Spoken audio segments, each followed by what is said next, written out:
Welcome to the You Can Man podcast, episode 44. I'm Josh. I'm Tim. And I'm Dave. And on this week's episode, time to pivot.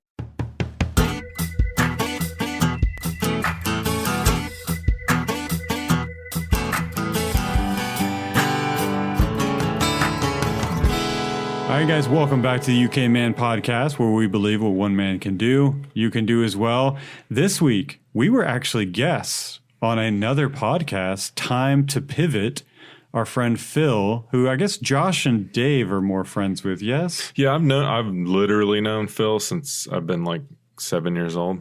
Okay. Yeah, Phil's a good That's friend. a long time. Yeah, lifelong friend for you guys, and I've actually never met him in person, but Phil's a good dude. Yeah, this was our first time being on the receiving end of an interview, so that was pretty interesting. And we did it remote. He's in Nashville, and we're here in the Metro Atlanta area. So yeah, he's got a great podcast. Can't say enough about it. Just really practical things to use in your own life when life kind of throws you curveballs and you kind of need to make a switch or make a change. He's just got so much good content, really good guests on his show. yeah, a lot of great guests. One of the ones that I really, really enjoyed was the story of the guy that started the barbecue restaurant. Yeah, we all kind of gravitated Yeah, toward that. Was weird. Yeah, it was weird. I was like, which one? We all did you listened to the guys- same one without. like that same day. without I'm talking a about regular listener of his podcast. Well, we saw it and we were like, barbecue. Okay, I'm going to listen to that one. was a good- Obviously, that was a first. good one. Yeah, that was really interesting, though. So definitely check out Phil's podcast. We will most definitely be linking his information on all of our kind of stuff. So check it out. So I hope you guys enjoy this interview.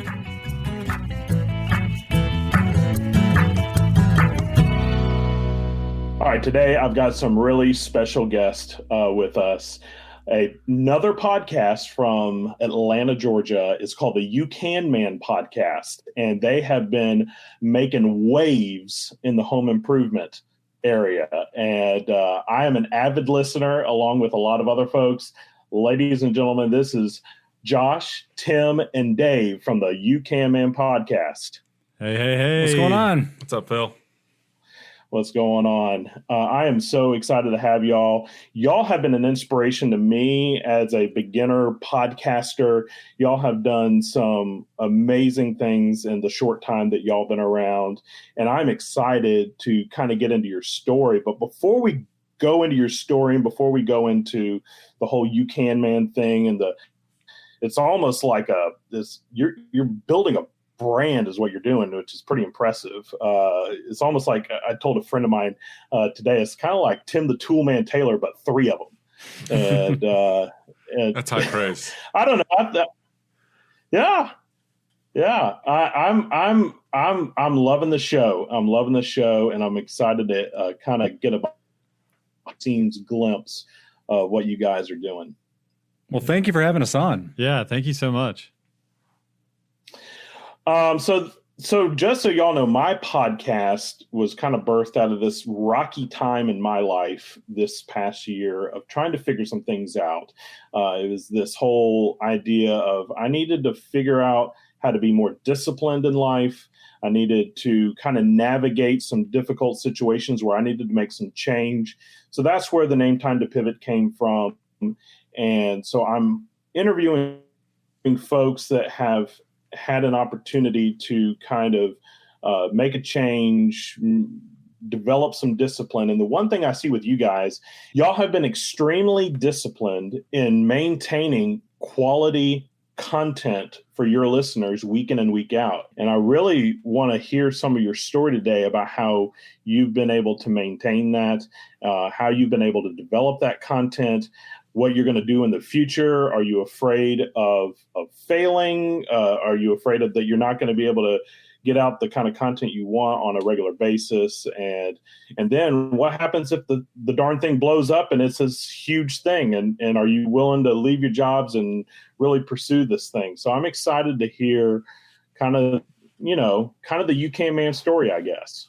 Yeah. I was going to say that we basically just guilt shame each other into recording every week. Well, it's no thanks to me, because if I made the decision, a lot of times they're like, I don't know if we can record next week. It's going to be tough. We got to fit it in. And I'm like, it'll be fine. Like, we don't have to put one out every week. But Tim, I think, is probably usually the one he's been pretty adamant about, listen, we got to be, disciplined, and we have to be consistent about it, because that's really kind of the key to keeping that traction going. And Phil, you probably know this from your research starting your podcast, but pretty much any podcast information that you read says the number one key to success is consistency. You have to be consistent. If you're not consistent, you're not going to grow your listenership. And so we've tried really, really hard to do that. When we first started the podcast, we actually recorded, I think it was 5 shows before we ever launched, because we wanted to have a really large backlog. We had a backlog, so that, because we knew, look, we're 3 guys with multiple kids each, and we have jobs, and like, we just knew life was going to happen throughout the year, and so we wanted to start with a backlog. And thank goodness we did, because we burned it up pretty quick. Totally blew that lead. Yeah, really quickly. We are currently, just being completely honest here, we are now week to week. So whenever you hear a UK Man podcast now, the show that you heard, we just recorded the week prior. Yep. I will say it's a little bit easier, though, because, the 3 of us, we've been friends for a long time, so we're kind of like just hanging out, right? So we get into a room together and we're just hanging out together, so it's fun. It has gotten a lot easier. Now, when we first started, we recorded twice, and we just threw those files away. It was an absolute disaster. It was just a disaster. We thought we were so confident going into it. We're like, we're gonna rock this. It could be great. And we just sounded like total tools. And we just had to completely... We were on topic, but not the right way. So, it was just... I was like, we cannot release that. Yeah. So, and one thing, and for anyone listening out there that's thinking about a podcast, and Phil, I'm sure you've worked through this as well, is, when you start a lot of endeavors, especially if you're kind of an analytical person or an overthinker or a perfectionist, you have all these ideas for each episode. We were spending hours just trying to craft, okay, episode 1, what's it going to look like? What's the topic? What's the outline of this episode? And then, okay, let's move episode 2, same thing. Like, we were just overthinking everything. And when we recorded that first 1 or 2 episodes, we realized, like, this sounds bad because we overthought it, and it's too programmatic, and it's not us. It was not our style, and so we quickly established that it's more so us having a conversation, and yes, doing our research and bringing what we know to the table, and really looking into things before we share these things. But we knew that it just had to be more of a conversation between us. No, that's good, and I see that in my own short experience of podcasting is I'm right there with you guys. Like, the first episode I did, it was total garbage, and it totally got put in the recycle bin on my computer. And so I totally identify with that. And the fact that you can get too scripted, part of the nice thing about podcasting is it is a conversation. People want to just kind of peer into a conversation and identify with the subject matter. And so it is an art form, and it's something to be crafted over time. And you guys have done that in short order. So, Tim, I'd love to ask you, because I think the whole idea of the You Can Man idea itself, the title You Can Man, kind of began with you. Is that correct? Yeah. I started You Can Man as a blog in early 2018. It was. You sound like such a millennial. Yeah. You got a blog and a podcast. And well, blogs are, that's old news. You're right. To start a successful blog now, that's just like, it doesn't happen. You have missed the boat. I have done missed the boat by like a decade on blogs.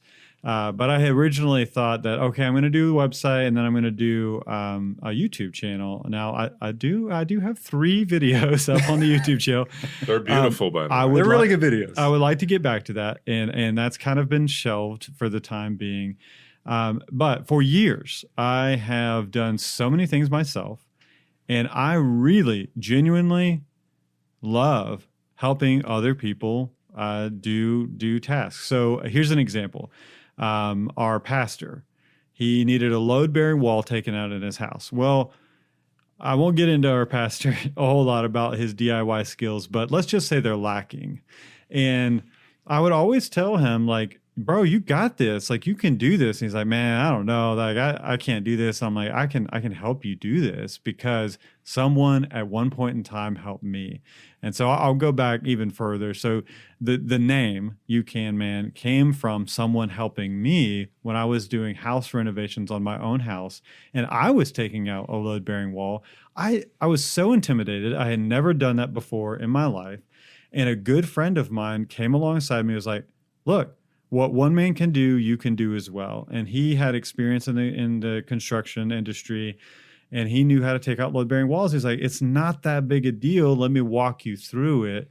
And he helped me do that. And because of that, I gained so much confidence that I could take on these massive projects. And anyway, so that's where the name came from. So he'd always say, what one man can do, you can do as well. And so that's where I came up with the name You Can Man. So I started youcanman.com. So that's kind of the short of it, of how I came across the name and how we started and how I started the blog. Man, I love that title of what one man can do, you can do. I mean, that's such a and it's honestly inspiring, and it doesn't just have to do with clogged pipes, right? Right. I think what I've seen, what y'all have done with this podcast, and I can see where you're going, is it really has to do with all of life.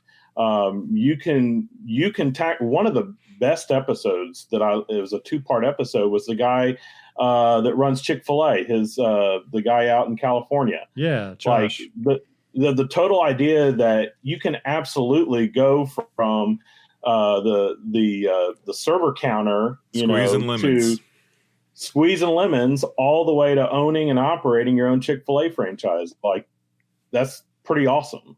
Yeah, and that's the thread. I mean, that's the thread of all of our podcasts is, you mentioned DIY on the front end, and that's kind of what got us jump started. But yeah, I mean, we're branching out into just other avenues of life because it's, the theme and the spirit of You Can Man is just not like swinging a hammer or unclogging your pipes. It is undertaking, and, the three of us around here, we've all recently been running a lot, and that's just something that's kind of newish for all of us. But we're going after it in that same spirit. Yeah, it's really kind of a call to arms to, people out there. And we just kind of want to get people moving was kind of the idea. Yeah. And a lot of that's been lost just generationally, our fathers, grandfathers, great-grandfathers, life was different for them. They had to do more things with their hands, and just a lot of those skill sets have been lost on the generations, but we don't want the spirit to get lost. While our tools and our access to technology has changed, that we still want people to feel like they can take things on themselves. Yeah, and I'll add to that too, that we are firm believers in tackling DIY projects that will give you confidence that bleeds into every other area of your life. And so you may only do a load-bearing wall removal one time in your life, but we think that it is worth looking into that and learning that skill. I mean, it could be anything. I'm just using load-bearing wall because I just talked about it. But it could be any kind of skill like that. And learning that skill, going through the process, researching it, and executing that successfully is going to give you confidence that will bleed into other areas of your life. And so we're big believers in that.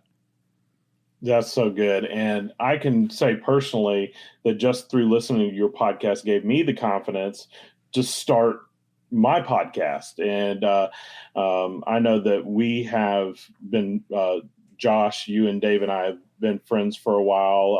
I grew up down there in Atlanta with you guys, and y'all went up to the high school just north of where I was, and I was good friends with y'all's friend Matt LaMarche, and Matt and I were at lunch one day earlier this summer, and he was like, dude, like, have you been listening to Josh and Dave and Tim? Like, you need to do your podcast. What are you waiting for? And that's a classic Matt LaMarche line right there, because he's always on the go, dude. Matt's a shark. He He doesn't exhausts me. sit still, does he? Dude, he needs to get off of Instagram. I'm about done with the Instagram stories from Matt LaMarche. Well, he hustles, that's for sure. And I mean, I'm on the opposite end of Matt. I'm an analyzer. I can find all the reasons not to do something because I might fail. Matt's on the other end of the spectrum. He's like, let's go until we fail. And, we need both people in the world for sure. No, absolutely. And Matt's been a great inspiration. So tell me this. What are some of the challenges, and we touched on this a little bit earlier, but some of the challenges that you guys, you're three guys, you've all got families, you've all got jobs. How do you maintain such great, rich content and coming in and out every week, having this great podcast? How are you balancing all of that? It's really, we're kind of working when nobody else is, right? I mean, we're doing this, we record at night. So I have a very busy job, and a lot of times, I have to work at night, but it's just kind of something you work in. Yeah. And on the front end, the three of us, and it's probably harder to do this solo, but we made a pact, when we decided to Blood launch, brothers. right? When we decided to launch the podcast, we said a year. Like, we all agreed we're going to give this thing a year and we'll see how we feel after that. So that was kind of our gentleman's agreement that we made.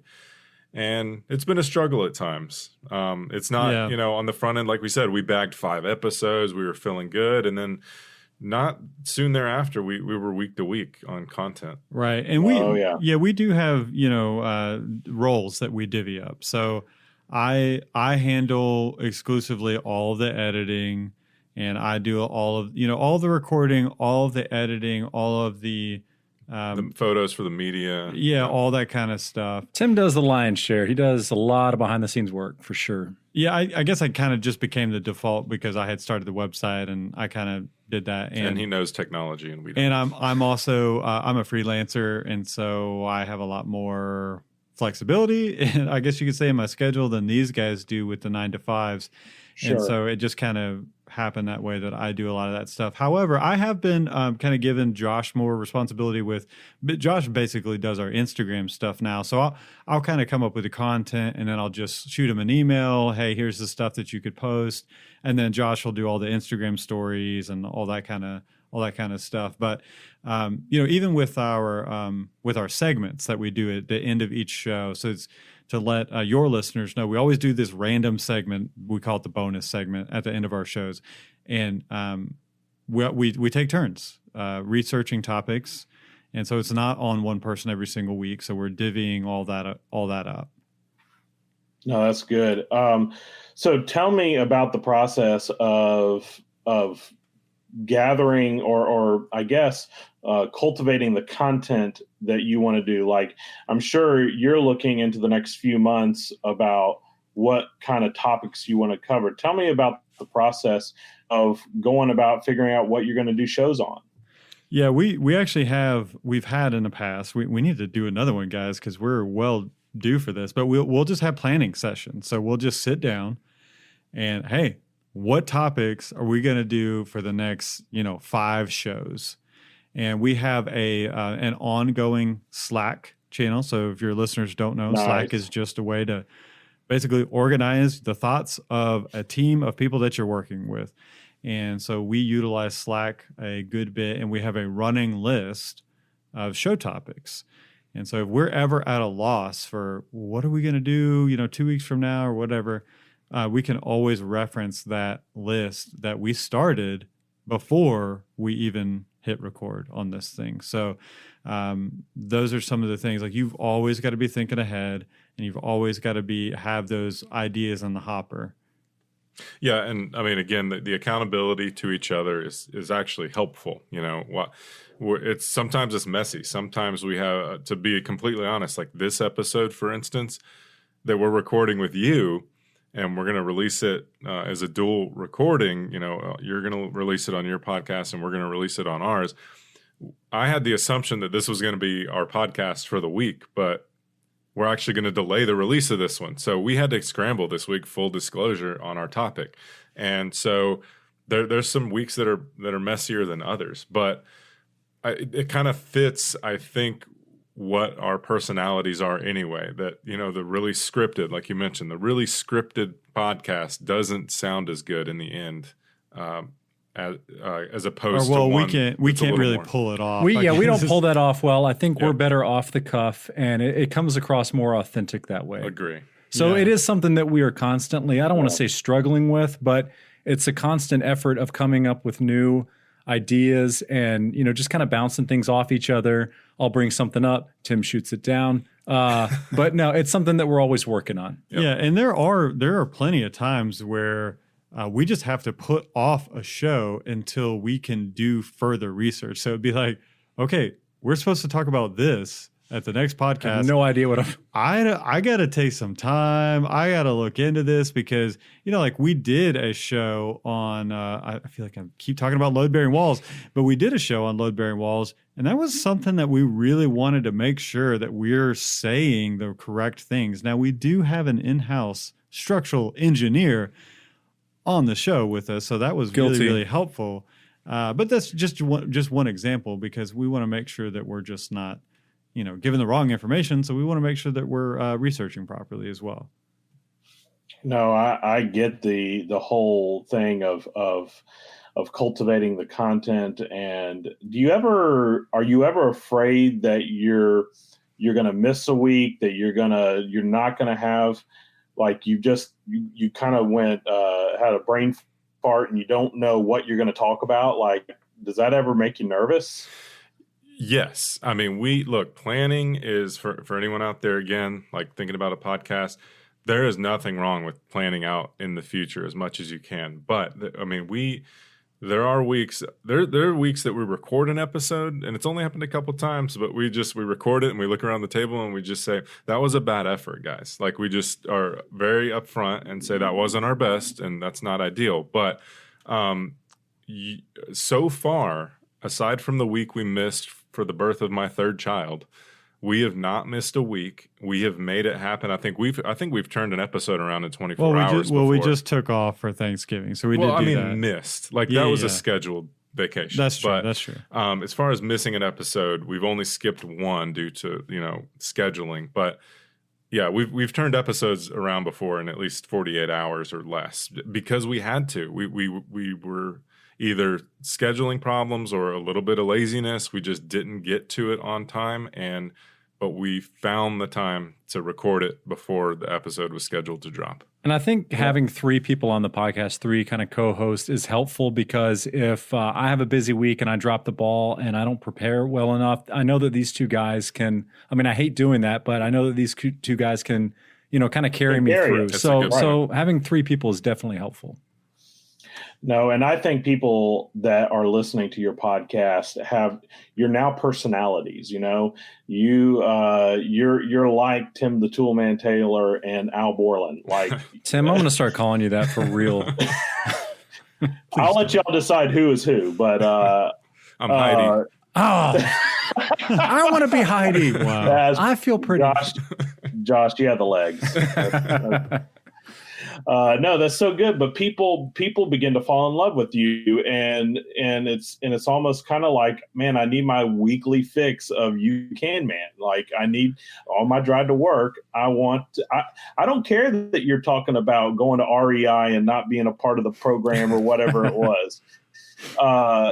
It's entertaining, and I think that you've really struck a chord with a lot of folks. So tell me about your audience, like, and how the audience has grown and the feedback that you've received. Yeah, I would say our biggest indicator of that has been our Facebook group, because we started the Facebook group literally thinking there would be all of like 5 people that would do anything with it. And we've been so overwhelmed with all of the guys that have contributed to it. And that's been really super encouraging to see. And so we've kind of used that as a little bit of a metric. Like, we were just so surprised. We were texting each other. I think it was like within 24 hours of when we had started the Facebook group, guys, 5 people already have like contributed and said something on our Facebook group. And so that was really, really encouraging. Yeah, So, now we're like well over 200, I think. We're yeah, at the which 200 is mark, which is obviously it's still so super, super low.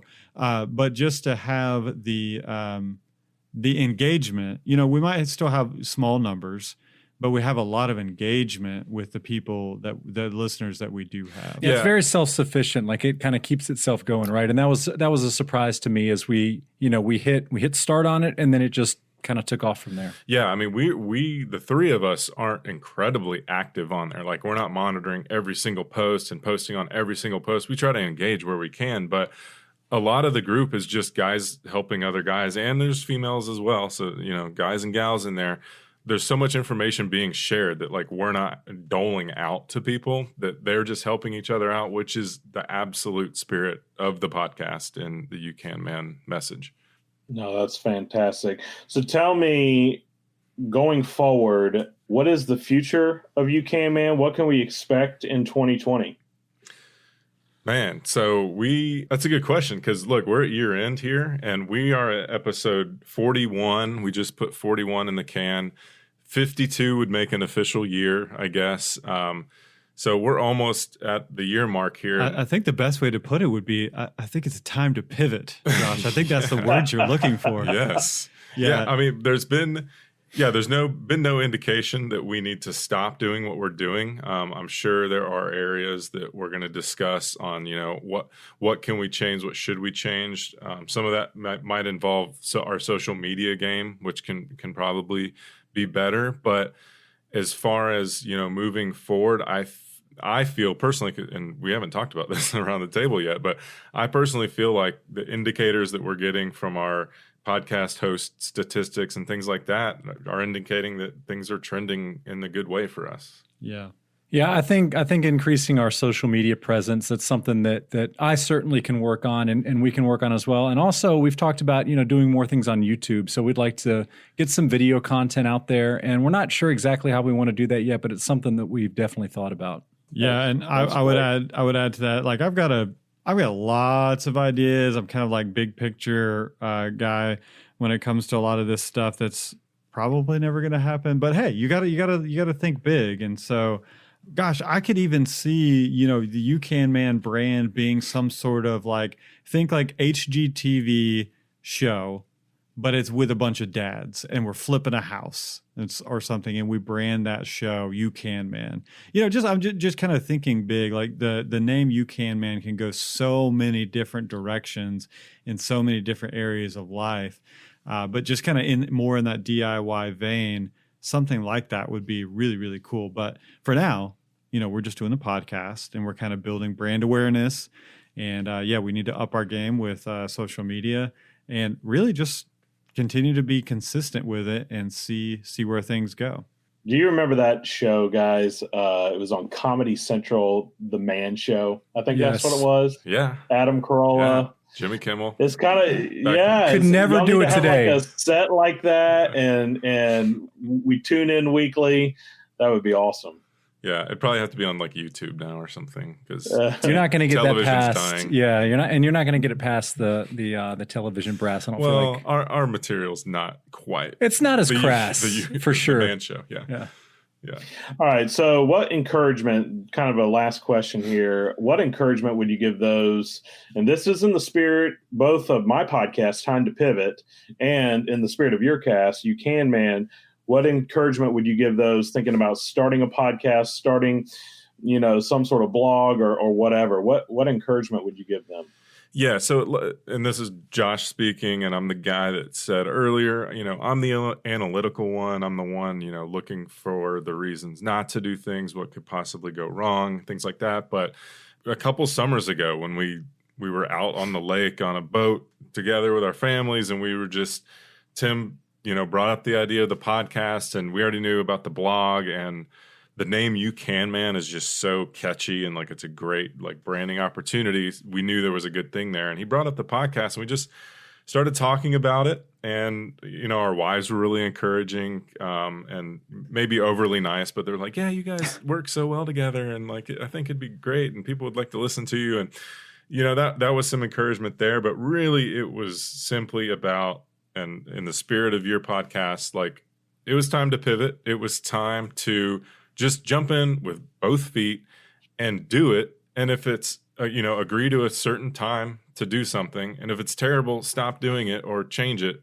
But don't not do it because you'll regret it. And I mean, that's super cliche, but this was way out of my personal wheelhouse to sit down and speak into a microphone. I've never done that for any reason on like a really personal level. I've done that, instructing teams and things like that, but, not in a media setting. Yeah, I'll echo that. Excuse me. I'll echo that and just say to go for it. And if you are passionate about it and if you're authentic about it, then people are going to listen. If you have something that you want to talk about and people hear your enthusiasm and they hear your authenticity, then that really comes across and people are interested in that.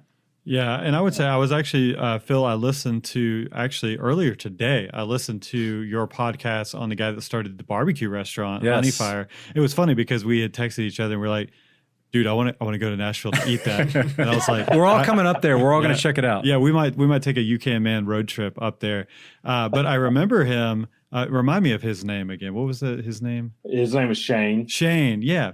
So Shane was talking about that conversation he had with his wife. He's like, look, if I don't do this, then I'm always going to regret not doing it. What's the worst that could happen, right? So he's thinking we do this and it doesn't quite work out, and then I have to go back to another job or something like that. But if we don't do it, then I'll always be wondering why I didn't do that. And so that's the encouragement that I would give to people. Like, you are going to have that regret. Eliminate the regret and hop in there and do it. Oh, that's good. That's good. And then let me give you some encouragement, guys. I think y'all need to go on down to Williamson Brothers Barbecue and do an on-location You Can Man at Williamson Brothers. Yeah, I like Williamson Brothers. It's so close that we're spoiled by it. There's a couple of great barbecue places, as you know, down here. But yeah, Williamson Brothers is legit. I like the idea. I think we should roll in there and be like, look, we're setting up shop and we're going to do this. Yeah, You Can Man. We've never done an on location. We'd have to get different mics. Yeah. We can't get into like different mics and stuff like that. But the I mics. will say from personal experience, the on location thing was pretty awesome. I'm looking forward to trying to do that again at some point. I liked that episode, Phil. I mean, it just like you could hear the background. Yes. Like you could hear the buzz of the restaurant. Yeah, it was really cool. it was almost like you were playing some track of but it was just the normal hustle and bustle of the restaurant, and I loved hearing that in the background. So that was really, really cool. Yeah, maybe 1 year. I know Tim's not typically on it, but maybe a live or a podcast on location at Man Weekend could even happen. Okay, yeah, I've never been invited to Man Weekend, so I think that was your invitation. The council will have to vote on a new membership and whether we're doing a podcast. One little side note just about future plans for You Can Man. We actually have tossed around the idea of going in together and buying a piece of property and having essentially kind of like this You Can Man ranch. Yeah, that's the end game right there for me. When we buy a compound, I'm never leaving. Yeah, Phil, you asked in the beginning, we kind of breezed by it, but you asked, what happens when this thing blows up? That's like one of the first steps. Yeah, we buy Alabama. We're going to buy what we're gonna do. The eastern half of Alabama and turn it into a compound. Yeah, I just think that would be so cool to have, we could have, hey, we announced our Facebook group, like, hey, you're having a Man Weekend, you come, we're going to be taking out a load-bearing wall. So, I don't know, something building like that. a cabin out of the trees that are on the land. Yeah, something like that would be really, really cool. So who knows? Who knows? It may happen. Well, guys, I really appreciate you being on my program today, and I appreciate being able to be on your program. And give a quick plug, Phil, so that we can have it on our end here. Sure. So, guys, if y'all want to listen to me, it is Time to Pivot. You can search anywhere you get your podcasts, whether that's Spotify, who uses Google Play? I don't know, but it's on Google Play, Apple Podcast, wherever. Just search Time to Pivot. We're looking to help share inspiring stories of making some life change in all different areas of life. And you can find us on Instagram at Time to Pivot Podcast. That's where most of our content is on social. So yeah, that's me. Phil's podcast is great. I don't want our listeners listening to it though, because he sounds better than we do. It's so well put together. It's very polished. It sounds great. Yeah. So yeah, check it out. Yeah, I appreciate it. Well, guys, thanks so much for being on the program, and we'll see you around. Thanks, Phil. Thanks, Phil. Thanks so much.